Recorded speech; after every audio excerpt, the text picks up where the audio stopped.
नमस्कार दोस्तों, आज हम पढ़ेंगे कॉस्ट अकाउंटिंग की बुक के अंदर एक चैप्टर आता है प्रोसेस कॉस्टिंग के नाम से। ये चैप्टर बहुत ही ज़्यादा इम्पॉर्टेंट है क्योंकि इससे थ्योरी तो आती ही आती है, साथ के साथ इससे प्रैक्टिकल भी आता है और प्रैक्टिकल ज़्यादा आता है। और जो प्रैक्टिकल है दोस्तों वो बेहद आसान है। मतलब इस आसान से प्रैक्टिकल समझकर मतलब कुछ थोड़ी सी वीडियो देखकर ही आप इसे पूरा आसानी से कर सकते हैं और 10 नंबर आसानी से प्राप्त कर सकते हैं। तो पूरी वीडियोस देखिएगा, सारी की सारी इस चैप्टर की, जुड़े रहिएगा मेरे साथ, आपको बहुत फायदा होगा। मैं हूं आपका दोस्त अशोक कुमार और आप देख रहे हैं अपना यूट्यूब चैनल एडुटेक्स।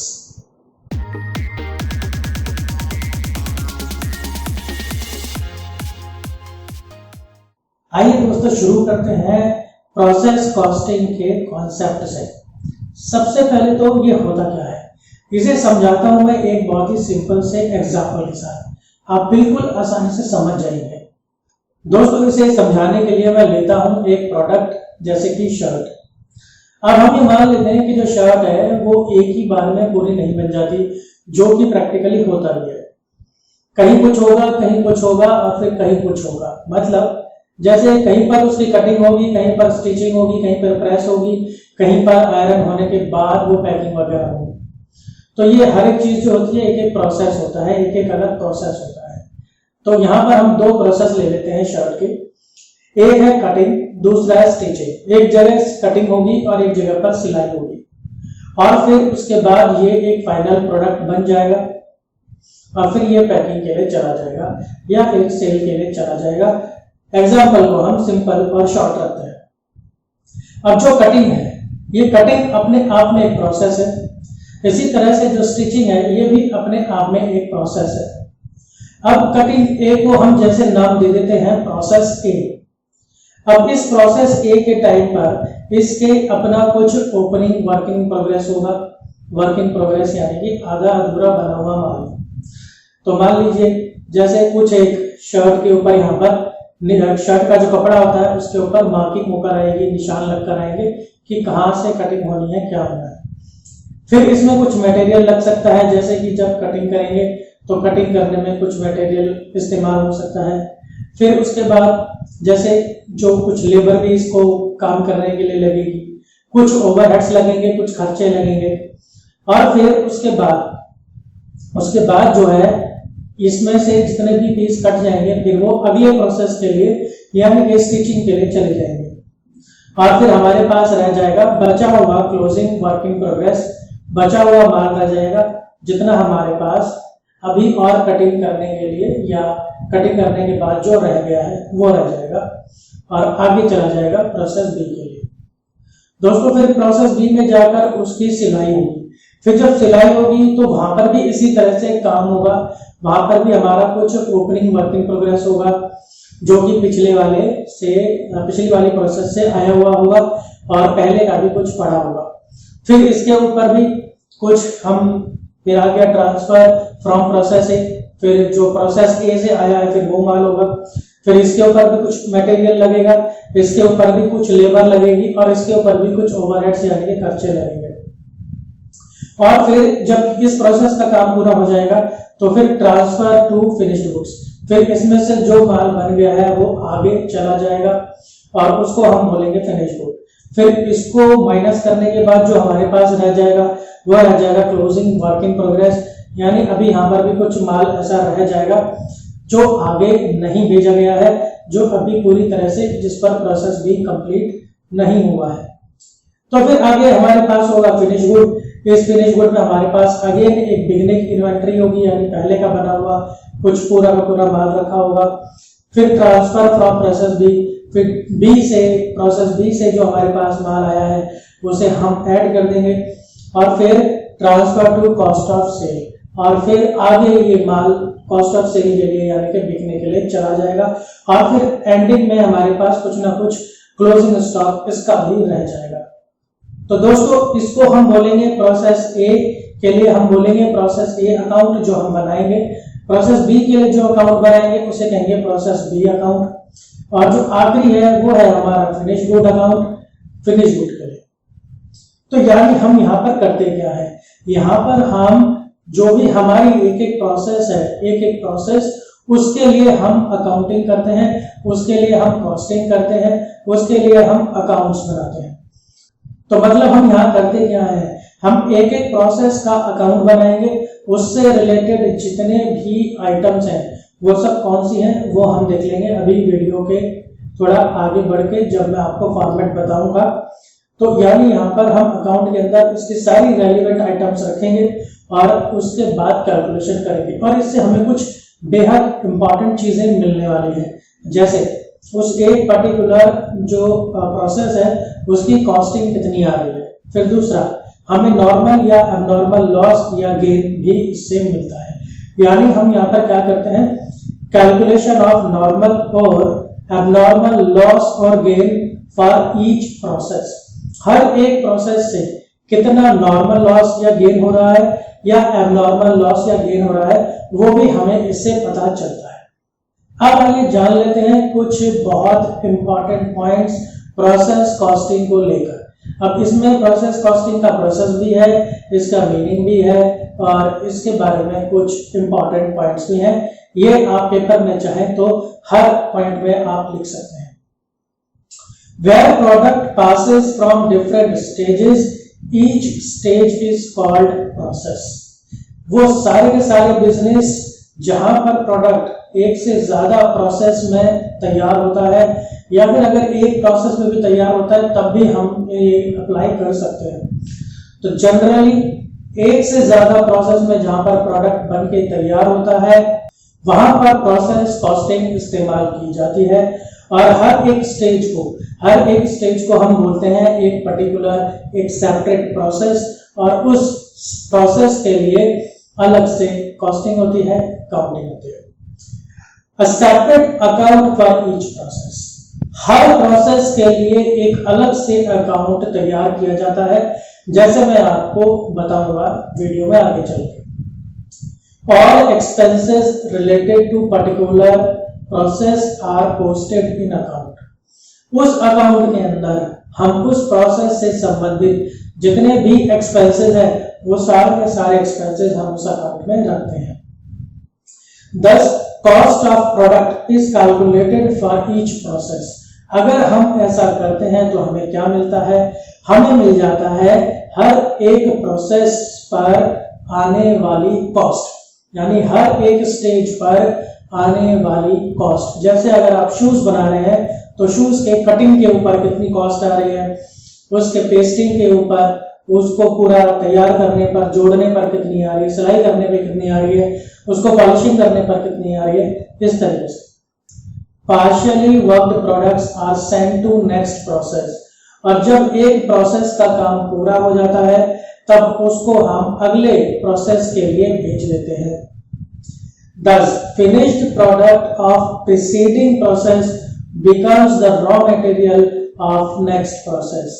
मतलब एक पिछली वाली प्रोसेस का जो फिनिश गुड होता है, जब एक पिछली वाली प्रोसेस, मान लीजिए प्रोसेस ए, जब प्रोसेस ए से कोई माल तैयार हो जाता है तो वो प्रोसेस ए के लिए तो फिनिश गुड है, लेकिन प्रोसेस बी के लिए वो रॉ मटेरियल हो जाता है, क्योंकि प्रोसेस ए से गया तो ए का तो काम पूरा हो गया, तो वो तो कहता है ये मेरा फिनिश गुड है, लेकिन प्रोसेस बी को तो प्रोसेस ए से जो मिला प्रोसेस बी के लिए वो कच्चा माल कहलाएगा, रॉ मटेरियल कहलाएगा। When product completes, it is sent to stock for sale। और जब माल सभी प्रोसेस से पास होने के बाद पूरा तैयार हो जाता है, फिर हम उसको स्टॉक में भेज देते हैं बिकने के लिए, सेल के लिए। बहुत इंपॉर्टेंट है ये वाला topic, difference between job costing and process costing. दोस्तों, इससे पिछले वाली वीडियोस में मैंने आपको जॉब, बैच और कॉन्ट्रैक्ट कॉस्टिंग भी पढ़ाए थे, वो भी बेहद इंपॉर्टेंट है, तो वो भी आप देख सकते हैं। डिस्क्रिप्शन में जाके सभी वीडियोस के लिंक्स हैं, वहां से आप जाकर आसानी से देख सकते हैं। तो जिस तरह से वो डिफरेंसेस बनते हैं उसी तरह से ये भी डिफरेंस बहुत इंपॉर्टेंट बनता है। आइए देख लेते हैं क्या है ये डिफरेंस। सबसे पहले तो देख लेते हैं दोनों का मीनिंग क्या है। A specific costing method, used when the production work or job is carried out according to the requirements of customers. जब भी काम किया जाएगा कस्टमर की नीड के अकॉर्डिंग तो उसको बोलते हैं जॉब कॉस्टिंग। कोई एक बिल्कुल स्पेसिफिक जैसे जो कस्टमर बोलता है उसकी रिक्वायरमेंट्स के अकॉर्डिंग ही बिल्कुल उसकी नीड के अकॉर्डिंग ही जब माल तैयार किया जाता है तो उसको बोलते हैं जॉब कॉस्टिंग और उस काम को बोलते हैं job. A method of costing used mainly in manufacturing where units are continuously mass produced through one or more processes. Process costing वहां पर इस्तेमाल होता है जहां पर जो प्रोडक्ट है वो बहुत ज्यादा बनाए जाते हैं, मास प्रोडक्शन बहुत ज्यादा क्वांटिटी में बनाए जाते हैं एक साथ और वो एक से ज्यादा प्रोसेस से गुजर कर तैयार होता है। Cost computation. Costs are computed for each job separately.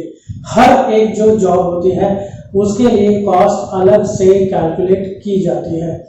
जैसे सचिन के लिए एक बैट बनाया, धोनी के लिए एक बैट बनाया, तो वो एक बैट होगा एक पर्टिकुलर जॉब और उस एक पर्टिकुलर जॉब की कॉस्टिंग तभी की जाएगी जब वो बैट पूरा बन जाएगा। Costs are computed for each process separately. अब देखिए यहाँ पर उस पर्टिकुलर प्रोडक्ट की कॉस्टिंग नहीं हो रही है, एक पर्टिकुलर प्रोसेस की कॉस्टिंग हो रही है कि भाई उसको तराशने का जो काम है सिर्फ तराशने के लिए कितनी कॉस्टिंग है, उसको सिर्फ पॉलिश करने के लिए कितनी कॉस्टिंग है। इस तरीके से कॉस्ट यूनिट वो होता है जिसके लिए हम कॉस्टिंग करते हैं। तो जॉब कॉस्टिंग में हम कॉस्टिंग करते हैं जॉब की, एक पर्टिकुलर प्रोडक्ट की, एक पर्टिकुलर जो माल बनाया है स्पेसिफिक कस्टमर की नीड के अकॉर्डिंग जो एक चीज बनाई है, जो प्रोडक्ट बनाया है सिर्फ उसकी कॉस्टिंग की जाती है। तो यहाँ पर प्रोडक्ट ही होता है जॉब, तो जो कॉस्ट यूनिट है वो यहाँ पर जॉब ही होता है। लेकिन प्रोसेस कॉस्टिंग के अंदर कॉस्टिंग की जाती है प्रोसेस की, प्रोसेस एक पर्टिकुलर प्रोसेस को करने में कितना खर्चा आ रहा है ये कैलकुलेट किया जाता है। तो इसलिए जो कॉस्ट यूनिट हुआ वो कॉस्ट यूनिट होगा हमारा process. Supervision and control. Greater supervision and control is required by management. बहुत ज्यादा सुपरविजन और कंट्रोल यहाँ पर रखना पड़ता है जॉब कॉस्टिंग में, क्योंकि यहाँ पर जो प्रोडक्ट बन रहा है बहुत स्पेसिफिकली बन रहा है, टेलर मेड बन रहा है कस्टमर की नीड के अकॉर्डिंग। अगर वो up to the requirements, up to the mark नहीं बना तो फिर वो फेल भी हो सकता है। अब धोनी जिस तरीके से बोलेगा कि मुझे ऐसा बैट चाहिए, अगर वो ऐसा नहीं बना तो वो जॉब बेकार हो गया। प्रोसेस कॉस्टिंग में क्या होगा, comparatively less control is required because process are standardised. इसके अंदर जो सुपरविजन है और कंट्रोल है मैनेजमेंट का वो थोड़ा कम चाहिए होता है, क्योंकि एक बार R&D करने के बाद और अपने एक्सपीरियंस के बाद सब चीजों को ध्यान में रखते हुए एक बार जो प्रोसेस तैयार हो जाता है, एक बार उसमें जो स्टैंडर्ड्स सेट कर दिए जाते हैं किसी भी चीज को बनाने के लिए, तो फिर वो लॉन्ग टर्म तक वही रहते हैं। अब एक पर्टिकुलर कोल्ड ड्रिंक को जो बनाने का तरीका होगा, जो उसका टेस्ट अगर मार्केट में चल गया तो उसको जो फ्लेवर का जो तरीका होगा, उसको जो बनाने का तरीका होगा वो फिर वैसा ही रहेगा। आप खुद देख सकते हैं कि बहुत साल पहले जो लिम्का आती थी आज भी वो लिम्का वैसे ही आती है ना। डेयरी मिल्क की चॉकलेट जैसे आती थी स्टार्टिंग में वो वाली चॉकलेट आज भी आती है। पार्ले का बिस्किट जैसा पहले आता था वो आज भी आता है। मतलब इनका जो प्रोसेस में जो सुपरविजन कंट्रोल है वो कम है, क्योंकि एक बार जो चीज मार्केट में चल गई फिर उसमें बार बार कॉन्टिन्यूसली चेंजेस करने की, फ्रीक्वेंटली चेंजेस करने की बहुत जल्दी जरूरत नहीं होती। Production, job is done against orders. Job के अंदर माल तभी बनाया जाता है जब वो कोई ऑर्डर आता है। जैसे मैंने आपको एग्जांपल दिया था बैट का, जैसे मान लीजिए अब अभी आजकल जैसे कोरोना वायरस चल रहा है, तो जैसे जैसे पीपीई के ऑर्डर्स आ रहे हैं, जैसे जैसे मास्क के ऑर्डर्स आ रहे हैं, उस तरह से उस क्वांटिटी में उसके अकॉर्डिंगली बनाए जा रहे हैं। आज की डेट में वो कंपनीज भी मास्क बना रहे हैं जिनका मास्क बनाने से कोई लेना देना नहीं है। Not necessary, production is done on continuous basis. देखिए यहाँ पर ऐसा जरूरी नहीं है कि जब ऑर्डर आएगा तब माल बनाया जाएगा। यहाँ पर वो चीजें बनाई जाती हैं जो कि रेगुलर यूज की होती है और मार्केट के अंदर जिसकी डिमांड चलती ही रहती है, कभी कम कभी ज्यादा, इससे कोई खास फर्क नहीं पड़ता है। और ये इनका प्रोडक्शन रेगुलर चलता रहता है और कॉन्टिन्यूसली इनका प्रोडक्शन चलता रहता है और बहुत ज्यादा चेंजेस इनमें नहीं किए जाते हैं। एग्जाम्पल्स, अगर हम एग्जाम्पल की बात करें तो जॉब कॉस्टिंग के एग्जाम्पल्स होंगे फर्नीचर, इंटीरियर डेकोरेशन एक्सेट्रा। देखिए ये चीजें जो है बिल्कुल कस्टमर की नीड के अकॉर्डिंग ही होती है, जैसा कस्टमर चाहेगा बिल्कुल स्पेसिफिकली वैसे ही बनाई जाती है। प्रोसेस कॉस्टिंग के एग्जाम्पल होंगे जैसे साबुन हो गया, ड्रिंक्स हो गए जैसे आपके सॉफ्ट ड्रिंक वगैरह, और आपके स्नैक्स हो गए। तो ये देखिए रेगुलर चीज वाली आइटम्स हैं और ये रेगुलर इस्तेमाल होते हैं और इनका प्रोडक्शन लगातार बल्क में बनता ही रहता है। आइए अब समझ लेते हैं कि प्रोसेस अकाउंट का फॉर्मेट क्या होता है, किस तरह से ये बनता है। दोस्तों ये एक आसान फॉर्मेट है, अगर आप इसको थोड़ा सा ध्यान से समझेंगे तो ये आपको एक बार में ही समझ में आ जाएगा। आइए देखते हैं क्या है ये फॉर्मेट। देखिए ये प्रोसेस अकाउंट है और मेनली इसके अंदर हम दो तरह के कॉलम लेके चलते हैं, एक यूनिट वाला और एक अमाउंट वाला। दोनों साइड में ये रहेगा, यूनिट वाला और अमाउंट वाला। फिर यहाँ पर हम मेनली क्या रखते हैं, एक्सपेंसेस, और जितना भी हमारा खर्चा हो रहा होगा किसी भी फॉर्म में, जैसे कि मटेरियल हो गया, direct labour, direct expenses, other expenses, और इधर हमारे पास नॉर्मल वेस्टेज और ये नॉर्मल लॉस होता है। तो ये सब क्या है, सबकी बात करते हैं एक एक करके। जैसे सबसे पहले हमारे पास होगा मटेरियल या फिर इनपुट, कितना मटेरियल हमने इनपुट किया। दोस्तों इनपुट वही होगा जिसके ना आपको यूनिट्स और अमाउंट्स दोनों दे रखे होंगे। अगर ये यूनिट्स नहीं है तो ये क्वेश्चन स्टार्ट नहीं हो सकता। तो सबसे पहले तो आपको ये पता होना चाहिए कि कितना मटेरियल है और किस रेट के अकॉर्डिंग है। तो ये कई बार ऐसे भी दिया होता है कि 100 यूनिट्स मटेरियल इनपुट किए और उसकी वैल्यू थी 4 रुपये पर यूनिट, तो ये अमाउंट बन जाएगा आपका 400 रुपये। तो सबसे पहले तो आपके पास ये होना चाहिए।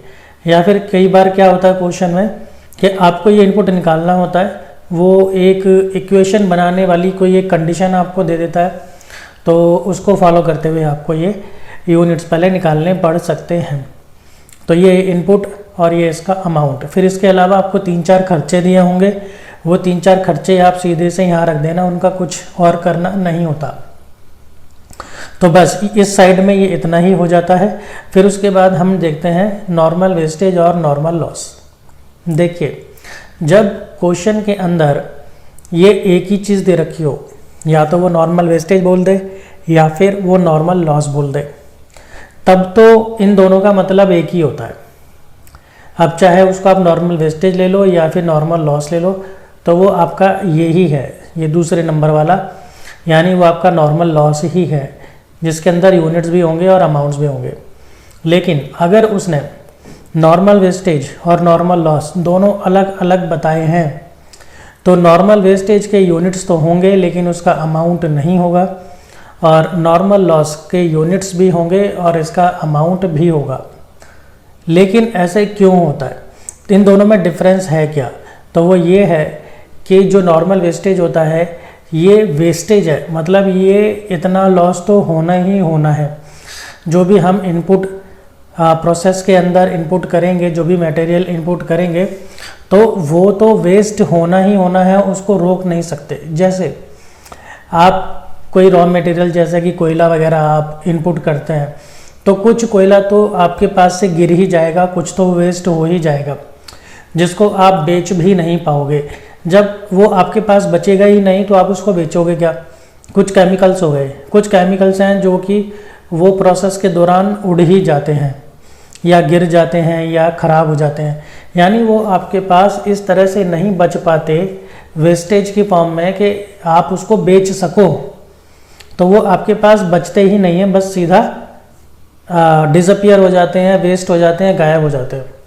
तो ऐसे केस में आपके पास इनके ये यूनिट्स तो होते हैं, लेकिन क्योंकि आप इनको बेच नहीं पाते तो ये यूनिट्स तो इनके वेस्ट हो जाते हैं, आप जानते हैं कितने यूनिट्स वेस्ट हो गए, तो इनका कोई अमाउंट नहीं होता। लेकिन नॉर्मल लॉस ये इस तरह की चीज़ होती है कि ये मटेरियल आपका ख़राब हुआ है, आपको लॉस हुआ है, और आप इसको कबाड़ी को बेच भी सकते हैं या किसी और पर्सन को आप एज स्क्रैप बेच भी सकते हैं। तो इसलिए इसके यूनिट्स भी होते हैं और इसका अमाउंट भी होता है। आपको क्वेश्चन में क्लियरली दिया रहेगा कि नॉर्मल लॉस जो है यूनिट्स हैं वो आप जैसे 2 रुपये पर यूनिट या 5 रुपये पर यूनिट या 50 पैसे पर यूनिट इस तरह से आप बेच सकते हैं। तो ये जो जिसका दिया रहेगा वो होगा आपका नॉर्मल लॉस। तो ये है मेन चीज़ जो आपने यहाँ पर रखी, ये वाले 2 पॉइंट और ये वाले सारे एक्सपेंसेस। अब इसके बाद आपको क्वेश्चन में ये भी दिया रहता है कि आपका आउटपुट कितना है, ये है ट्रांसफ़र टू नेक्स्ट प्रोसेस। अगर इससे आगे भी कोई प्रोसेस है तो ये हो जाएगा ट्रांसफ़र टू नेक्स्ट प्रोसेस, और अगर ये आखिरी प्रोसेस है तो ये हो जाएगा बाय आउटपुट। तो ये दिया रहता है कि ये आउटपुट आपका कितना आने वाला है। तो अब आपके पास देखिए कौन कौन से नंबर्स है। एक तो आपके पास ये है यूनिट्स, फिर दूसरा आपके पास ये दोनों यूनिट है, और आपके पास एक ये ट्रांसफ़र टू नेक्स्ट प्रोसेस या आउटपुट नाम का यूनिट है। तो अब आप इन यूनिट्स का और इन यूनिट्स का डिफरेंस कीजिए। अगर यहाँ पर कम पड़ते हैं तो उसे बोलते हैं एबनॉर्मल लॉस, और अगर यहाँ पर कम पड़ते हैं तो उसे बोलते हैं एबनॉर्मल इफेक्टिव या फिर गेन। तो ये आपका लॉस है और ये आपका गेन है, ये आपका प्रॉफिट है। यूनिट आपके बढ़ गए। कुछ मटेरियल ऐसे भी होते हैं कि जो प्रोसेस इनपुट करने के दौरान बढ़ जाते हैं, उनकी क्वांटिटी बढ़ जाती है। केमिकल रिएक्शन ऐसा होता है कि उनमें से उनकी जो क्वांटिटी है वो बढ़ जाती है। तो यहाँ पर आया तो एबनॉर्मल लॉस हो जाएगा, यहाँ पर आया तो एबनॉर्मल गेन या इफेक्टिव हो जाएगा। तो अब आपके पास ये वाले यूनिट सारे आ गए। अब आपके पास ये है कि आपको इसका अमाउंट कैसे आएगा, आपको ये अमाउंट कैसे आएंगे। ये अमाउंट आपको तब मिलेंगे जब आपको मिलेगी कॉस्ट पर यूनिट, और कॉस्ट पर यूनिट निकालने का क्या तरीका है वो मैं आपको एक फॉर्मूले से बताता हूँ। ये वो फार्मूला है जिससे आपको ये निकालना होगा। अब इसमें ये देखने वाली बात है ये ए बी और सी डी है क्या, ये आपको समझ में थोड़ा इजी आए इसलिए मैंने ये ए बी सी डी करके लिखे हैं। देखिए इस ए का क्या मतलब है, इस ए का मतलब है ये वाले सारे अमाउंट्स का टोटल, ये बनेगा आपका ए, ठीक है जी। फिर बी है ये वाले अमाउंट्स का टोटल, यानी अमाउंट में से आपको अमाउंट माइनस करने हैं। फिर इसी तरह से सिंपली नीचे है सी, ये है ये वाले यूनिट्स, इनपुट वाले यूनिट्स, इसमें से आपको माइनस करने हैं जो अब आपके पास नहीं रहे, ये वाले यूनिट्स। तो सिंपल है, ये अमाउंट माइनस ये अमाउंट डिवाइडेड बाय ये यूनिट माइनस ये यूनिट। इससे आपको मिल जाएगा, इस ए बी सी डी से आपको मिल जाएगा कॉस्ट पर यूनिट। अब इस कॉस्ट पर यूनिट को जब आप एबनॉर्मल लॉस के यूनिट से मल्टीप्लाई कर देंगे तो आपको एबनॉर्मल लॉस का अमाउंट मिल जाएगा। इन अ सेम वे आप जब ट्रांसफ़र टू नेक्स्ट प्रोसेस के यूनिट को इस अमाउंट से, कॉस्ट इस पर यूनिट से आप मल्टीप्लाई कर देंगे तब आपको ये वाला अमाउंट मिल जाएगा। तो इस तरीके से आपका ये वाला जो अमाउंट है ये पूरा हो जाएगा। अब जो कैलकुलेशन एबनॉर्मल लॉस के लिए चलती है सेम कैलकुलेशन एबनॉर्मल इफेक्टिव के लिए भी चलती है। इससे जो आपको कॉस्ट पर यूनिट का आपको प्राइस मिला इसे मल्टीप्लाई कर देंगे तो आपको ये वाला अमाउंट मिल जाएगा। तो ये था आपका प्रोसेस अकाउंट। आइए अब देखते हैं कि एबनॉर्मल लॉस या इफेक्टिव अकाउंट कैसे बनता है, क्योंकि ये भी वो प्रोसेस अकाउंट के साथ में बहुत पूछता है। आइए, तो ये हमारा अकाउंट है, फॉर्मेट वही चलेगा। इसका एक सिंपल सा तरीका है कि आपके जो भी एबनॉर्मल लॉस आए हैं वो आप यहाँ लिख दीजिए। अब मैं ये मान के चल रहा हूँ कि इससे पहले हम 2 प्रोसेस बना चुके हैं, प्रोसेस ए और प्रोसेस बी, और ये प्रोसेस ए का एबनॉर्मल लॉस है और ये प्रोसेस बी का एबनॉर्मल लॉस है। तो प्रोसेस ए का एबनॉर्मल लॉस ये और प्रोसेस बी का एबनॉर्मल लॉस ये, ये इनके खुद के प्रोसेस ए और प्रोसेस बी से आए हैं। तो ये कौन से वाले हैं, ये वाले अमाउंट है, ये वाले एबनॉर्मल लॉस वाले ये। तो ये आप यहाँ पर सिंपली लिख देंगे। फिर आपको ये वाले यूनिट्स बेचने हैं। किस रेट पर बेचेंगे आप, ये आप उसी रेट पर बेचेंगे जिस रेट पर आपने नॉर्मल लॉस वाला, यानी जो कबाड़ी को बेचते हैं जिस रेट पर वो बेचे थे उसी रेट पर आप इन्हें भी बेच देंगे। देखिए ये वाले यूनिट्स तो ये सेम रहेंगे, सेम यूनिट यहाँ पर आ जाएंगे। और ये अमाउंट अब आएगा किस तरीके से कि जब आप इन यूनिट्स को या फिर इन यूनिट्स को जो कि सेम है उस रेट से मल्टीप्लाई कर देंगे, उस प्राइस से मल्टीप्लाई कर देंगे जिस प्राइस पर आप नॉर्मल लॉस वाले यूनिट्स को बेचते हैं।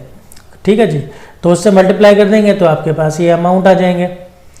अब बस अब उसके बाद आप क्या करो, अब आपको सिर्फ बैलेंस करना है। तो बैलेंस करेंगे तो ये वाले यूनिट्स और ये वाले यूनिट तो आपके सेम रहेंगे, तो यहाँ पर तो कुछ भी नहीं आएगा और यहाँ पर आपका अमाउंट आ जाएगा। ये अमाउंट जो होगा जनरली ज़्यादा होगा और ये वाला अमाउंट जो होगा जनरली वो कम होगा। तो यहीं पर ही आएगा और ये आपका लॉस कहलाएगा और ये चला जाएगा P&L के अंदर, और इस तरह से ये आपका अकाउंट क्लोज हो जाएगा। तो दोस्तों ये थी प्रोसेस कॉस्टिंग के बारे में सारी नॉलेज।